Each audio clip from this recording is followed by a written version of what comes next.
we are in the second part of this lesson. And once we know all these ions, and remember, eventually you will need to remember them, okay? We need to use them to, again, combine ions like we did before. Before with single atoms, now we have multi-atoms. So let's have a look at the first one, sodium hydroxide. Okay, it's something that we're going to work a lot in our next chapter. Okay, so sodium, the first bit is to write down the ions with their charge. So sodium is your first column. Okay, so you'll have 1 plus charge.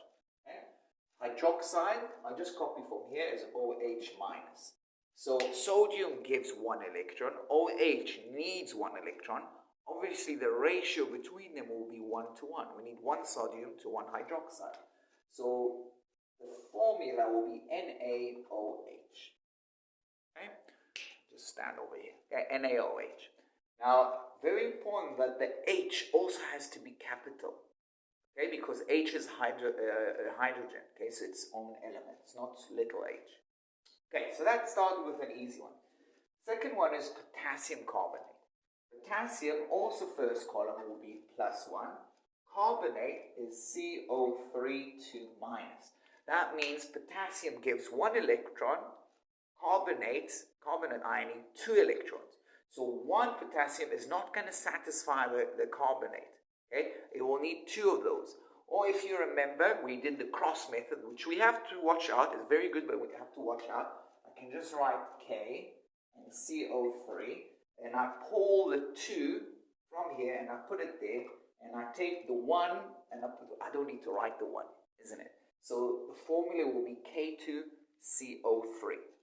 Okay? Still, maybe 1 level up, but still not too difficult. Next one, also not difficult, is hydrogen nitride. So hydrogen in the first column is +1. Nitrate is NO3 -1. Okay, again, giving 1 electron, taking 1 electron, not a problem. It's going to be HNO3. Now I just want to see, you can see it, absolutely. Okay, now HNO3, like NaOH, we will use a lot in our acid and base chapter.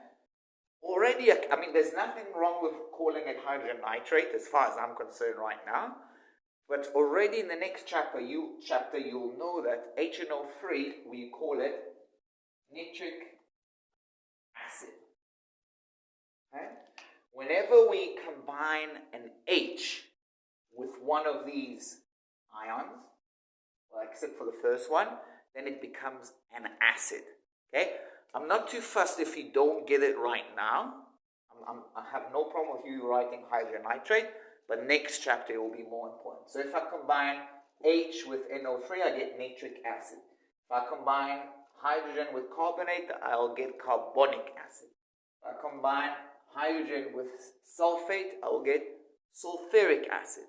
If I combine hydrogen with phosphate, I'll get phosphoric acid. Okay, so that's not very difficult. Okay, but again, I'm not too fussed if you call it hydrogen nitrate. This is fine for now. I'll just pause here.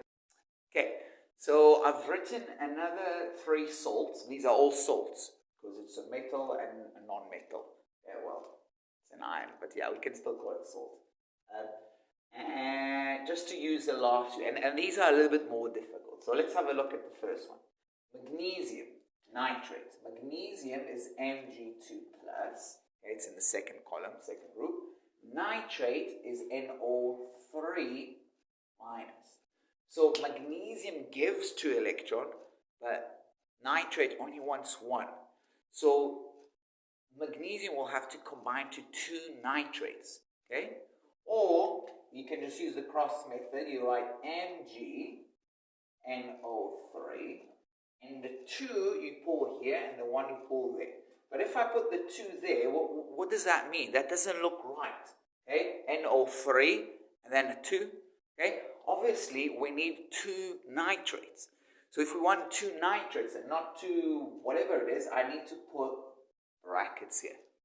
Kind of makes sense if you think about it. I need 2 nitrates. Okay, so I have to put the whole nitrate, the whole NO3 in brackets. Okay? Right. Have a look at the next one. Okay? By the way, so this is the answer, just to make sure, okay? When I write these ions, this is just a way to help me figure out what's the formula, and that's the formula, okay? Boron sulfate.